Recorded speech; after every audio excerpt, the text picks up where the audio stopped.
And today we're recognizing the National Day for Truth and Reconciliation. What this day really is it's a day and a memorial to recognize the atrocities and effects that the Canadian Indian residential school system. And also, it's known as Orange Shirt Day. It was established as a day of observance in 2013. And the reason why the orange shirt is a symbol is that it was inspired by Phyllis Jack Webstead, whose personal clothing, including a new shirt, an orange shirt, was taken from her during her first day of residential schooling and never returned. So today, we're honoring the day of Truth and Reconciliation, and we're joined by Living Hope Native Ministries. They're deeply committed to fostering unity, reconciliation, and healing within Indigenous communities. And we're joined today by Executive Director Andrew Lang and Public Relations Director Rodney Martin to help us understand the meaning of the National Day for Truth and Reconciliation. So please welcome them to the show.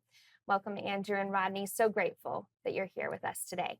Oh, thank you. Thank you. That we can have this conversation together and hear the heart behind what you're doing through Living Hope Native Ministries. And so maybe for those who are unfamiliar with Living Hope Native Ministries, can you tell us the heart and mission behind it? Yeah, Living Hope was established to encourage and develop local churches that matter, specifically in the Indigenous context. Yeah. I love that. And we're going to talk about that commitment, that how you're making those connections and fostering that relationship in a moment. But maybe starting out, can you share with us what does for you the National Day for Truth and Reconciliation mean to you? Yeah, I think a big part of the Day for Truth and Reconciliation is in those two words. So with truth, it means that we need to listen and hear stories from Indigenous people across Canada, hear the different trauma and stories they have relating to residential schools. Yeah. And then with reconciliation, it's how do we bring people from the Indigenous world and from staff and former administrators of the schools together to bring healing and reconciliation. I love that. Thank you. Yeah, and for me, I think, the day really gives the natives a voice and a time to share, what they've been through, and also just receive some healing through this day.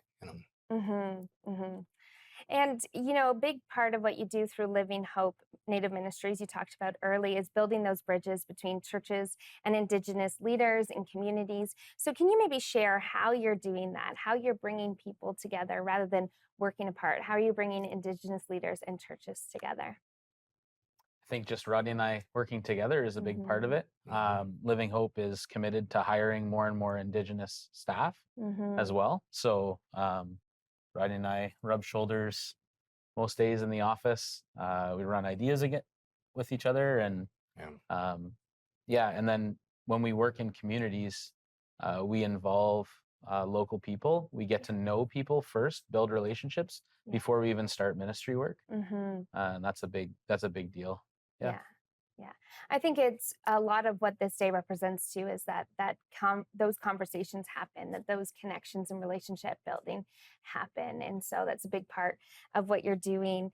And so what are some of, maybe even talking about that, what are some of the practical programs or ways that you do that and involve the First Nations communities?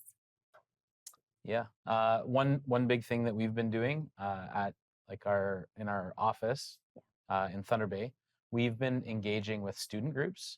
So former students of residential schools. We've been working alongside them in their healing process.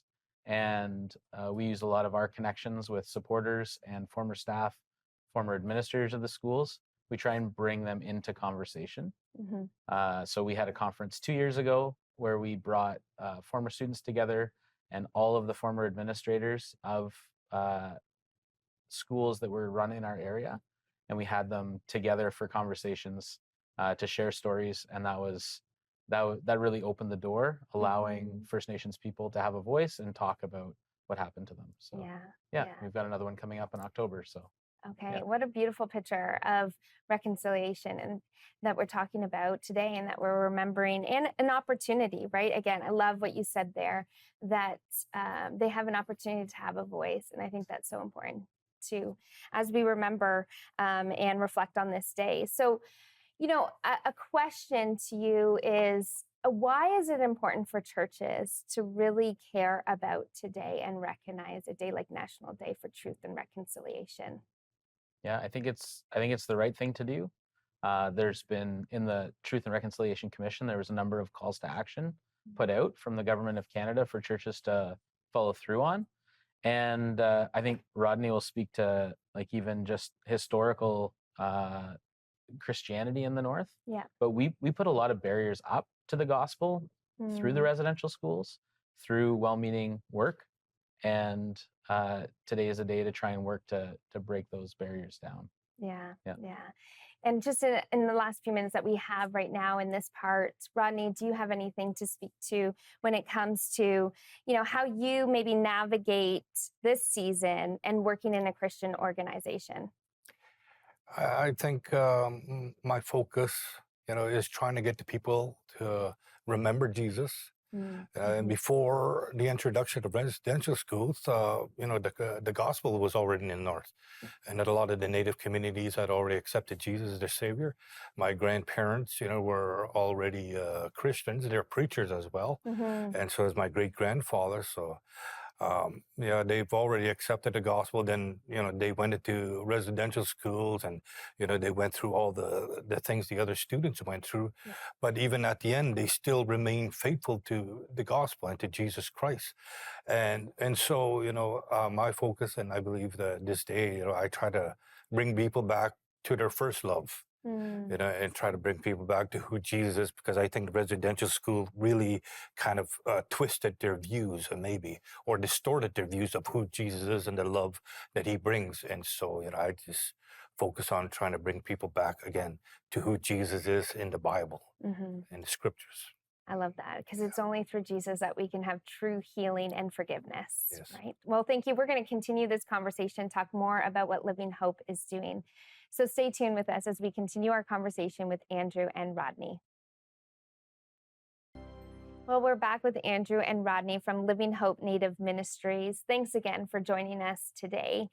And you've shared so much about what you're doing through Living Hope Native Ministries and in communities and churches. And so maybe for those who are watching today and they want to be a part of reconciliation, but they don't know how, or maybe they don't even fully aren't aware of what today really means, how can they in a meaningful way engage in just knowing what today is and in reconciliation?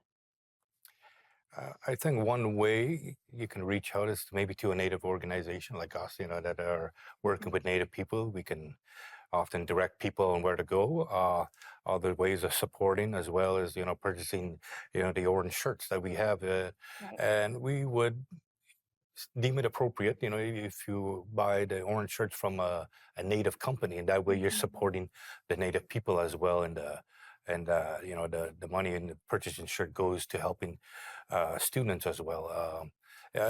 And you join. There's also marches that go on, and displays, stuff like that. I suggest people can go out and join these marches, join the natives, in their storytelling and things like that. So That's important. probably reaching out to natives and learning the story, to hearing their story, I think is a big help.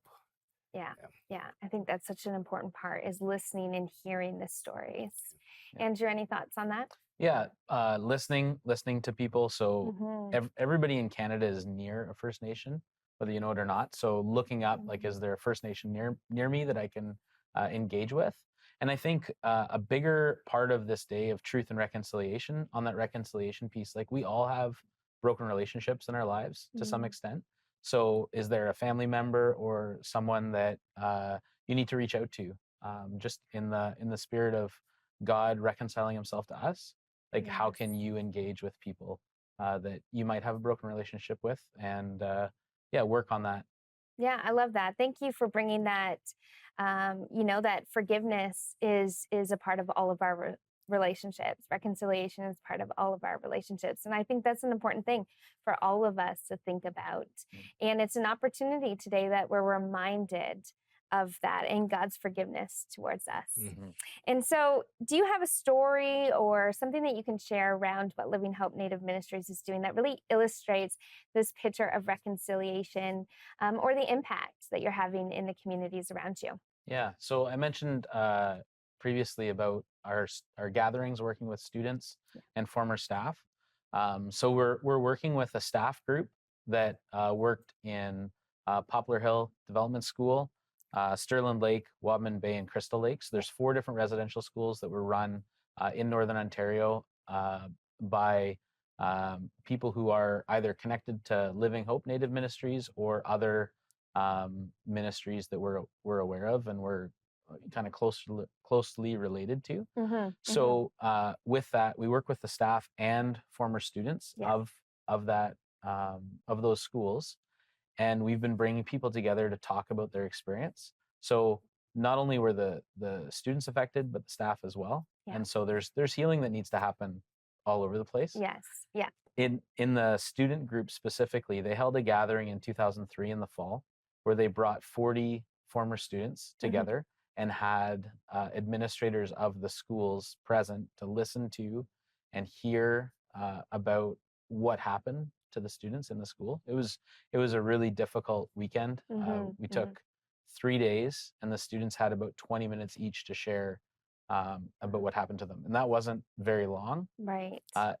For some of them, it was the first time that they shared about things that happened to them, whether it was sexual abuse, physical abuse, things like just not being able to mourn the loss of a parent while they were at school. So them being able to share their stories and then have an administrator or a representative there listening, and they listened. They spent most of the weekend not responding, but just sitting there listening. And then at the end of the weekend, they were given a chance to address the crowd. Some students wanted to listen. Some students just wanted to share, and they stepped out for the administrator's response. But what happened was beautiful. The administrators apologized for what happened to some of the students. And then there was a time, and it was a beautiful picture, a number of students came up to one of the men that had apologized, and they were sharing hugs at the end. Some of the students are Christian still, and they're like, "Oh, I've been praying for you every day," and just that image of people getting together, hugging, it was very powerful. And we're looking to do that again in this October as well. So okay, that's beautiful. Well, thank you so much for sharing how you guys are building reconciliation, healing, forgiveness. And, again, another thing that I just think about as you were talking, how in our lives with all of our relationships, we could listen more and talk less. I think that's a big part of today as well, and in general in our relationships. So thank you so much for bringing that healing to many communities around you. So thank you. Yeah, thank you. Thanks. Well, for more information on Living Hope Native Ministries, you can go to 700club.ca.